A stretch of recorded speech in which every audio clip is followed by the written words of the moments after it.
High বন্ধুরা, আমি আবার চলে এসেছি আজকে আরেকটি টপিকের উপর আলোচনা করতে। টাকার ম্যাজিক। টাকার ম্যাজিকটা কি? সেটি হচ্ছে কম্পাউন্ডিং। এই ওয়ার্ডটা নিশ্চয়ই অনেকেই শুনেছেন।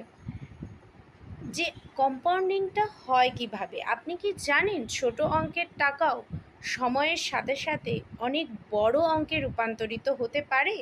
এটাই হলো কম্পাউন্ডিংয়ের ম্যাজিক। তো চলুন জানা যাক।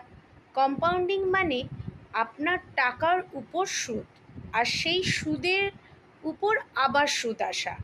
যত বেশি সময় রাখবেন তত বেশি টাকা বাড়বে। একে বলে মানি মেকিং মানি।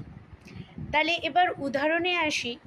ধরুন মাসে 1,000 টাকা করে এসআইপি শুরু করেছেন। যদি বছরে 12% রিটার্ন হয়, তাহলে 20 বছরে সেই টাকা দাঁড়াবে 10 লাখ টাকার বেশি। অথচ আপনি মোট ইনভেস্ট করেছেন মাত্র 2.4 লাখ। সময় যত বাড়বে কম্পাউন্ডিং তত শক্তিশালী হবে। কম্পাউন্ডিং হলো ইনভেস্টমেন্টের সবচেয়ে বড় উইপন। তাই যত তাড়াতাড়ি সম্ভব ইনভেস্ট শুরু করুন। একটা কথা মনে রাখবেন, time in the market is more important than timing the market. শেষে বলবো, আপনি কবে থেকে ইনভেস্টমেন্ট শুরু করছেন কমেন্টে জানাতে ভুলবেন না।